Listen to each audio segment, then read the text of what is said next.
Welcome back. રામલલ્લાના અભિષેકને માત્ર એક દિવસ બાકી છે। રામલલ્લાના પ્રાણ પ્રતિષ્ઠાની તૈયારી લગભગ પૂરી થઈ ચૂકી છે। ઝી 24 કલાક પર કરો પ્રભુ શ્રી રામના દર્શન। અયોધ્યામાં આમંત્રિત મહેમાનોને ભેટ આપવામાં આવશે।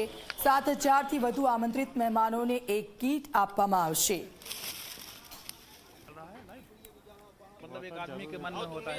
24 કલાક બાદ ભારતમાં એક ઇતિહાસ રચાવા જઈ રહેવાનો છે અને તે ઇતિહાસ છે 500 વર્ષના સંઘર્ષ બાદ રામ જન્મભૂમિમાં ભગવાન શ્રી રામનો પ્રવેશ એટલે કે પ્રાણ પ્રતિષ્ઠા મહોત્સવ।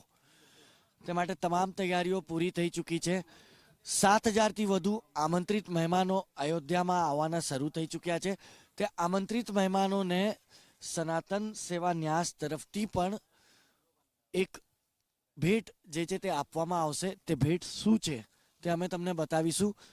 આ તમે જોઈ શકશો કે આ પ્રકારની એક ભેટ હશે અને સાથે જ એક આ લાડવાનો ડબ્બો પણ તેમને આપવામાં આવશે।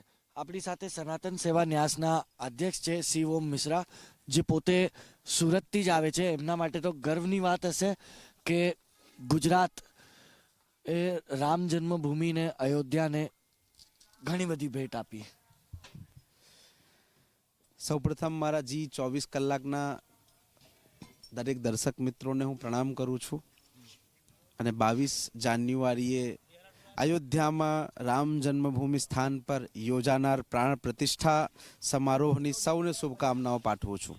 ત્રેતાયુગમાં જેવી રીતે રામજી રાવણનો વધ કરીને પોતાના રામ રાજ્યમાં અયોધ્યામાં પધારી રહ્યા હતા, તે સમયે જે આ અયોધ્યાની સ્થિતિ હતી, આખી અયોધ્યા શણગારી દેવામાં આવેલી, ઠેર ઠેર મંગલ ગીતો ગવાતા હતા, જગ્યાએ જગ્યાએ લાડુ અને સોના ચાંદીના સિક્કાઓનો વરસાદ થતો હતો।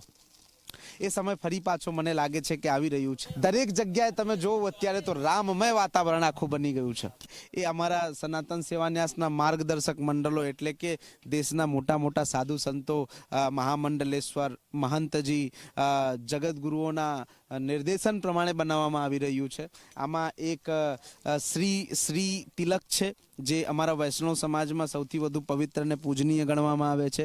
બીજી ડબ્બીમાં રામ જન્મભૂમિની રજ એટલે કે જે જગ્યાએ ભગવાન રામજીનો જન્મ થયો છે અને જ્યાં વિરાજમાન થાય છે ભગવાન રામજી, એ જગ્યાની રજ એટલે કે માટી છે। એની સાથે જે નદીમાં જઈને રામજી પોતે ફરી પાછું પોતાના વૈકુંઠ લોકમાં ગયા છે, એ નદીનું જલ એટલે કે સરયુ નદીનું જળ છે। ભગવાન વિષ્ણુના અવતાર છે રામજી, તો વિષ્ણુજીનો એક સ્વરૂપ શાલિગ્રામજી છે। તો શાલિગ્રામજીની એક પ્રતિકૃતિ એટલે શાલિગ્રામજીને એક મૂકવામાં આવ્યા છે, કારણ કે આ જ શાલિગ્રામથી રામજીનું નિર્માણ થયું છે, જે હાલ મૂર્તિ બની છે, શ્રી વિગ્રહ બન્યું છે।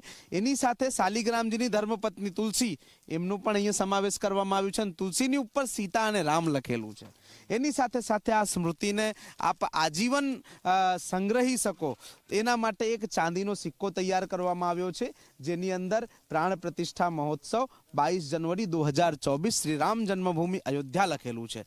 એની સાથે સાથે એક સ્મૃતિ ચિહ્નમાં તામ્ર પ્લેટ આપવામાં આવેલું છે, જે પ્લેટની અંદર લખ્યું છે કે રામો વિગ્રહવાન ધર્મ, રામ એ ધર્મના એક સ્વરૂપ છે, એક વિગ્રહ છે। તો એ વિગ્રહને તમે જીવંત રાખો એના માટે શ્રી રામ જન્મભૂમિ પુનર્નિર્માણ પ્રાણ પ્રતિષ્ઠા સમારોહ 22 જનવરી 2024 અયોધ્યા એવું એક લખેલું છે। એટલે એનો અર્થ શું થાય છે કે જે વ્યક્તિઓ આ સત્કાર્યમાં શુભ કાર્યમાં જોડાયા, જેમણે રામ જન્મભૂમિને પામવા માટે આટલા આંદોલનો કર્યા, સંઘર્ષ કર્યા, અને એનું ફળ જ્યારે મળતું હોય અને એના સાક્ષી બનતા હોય।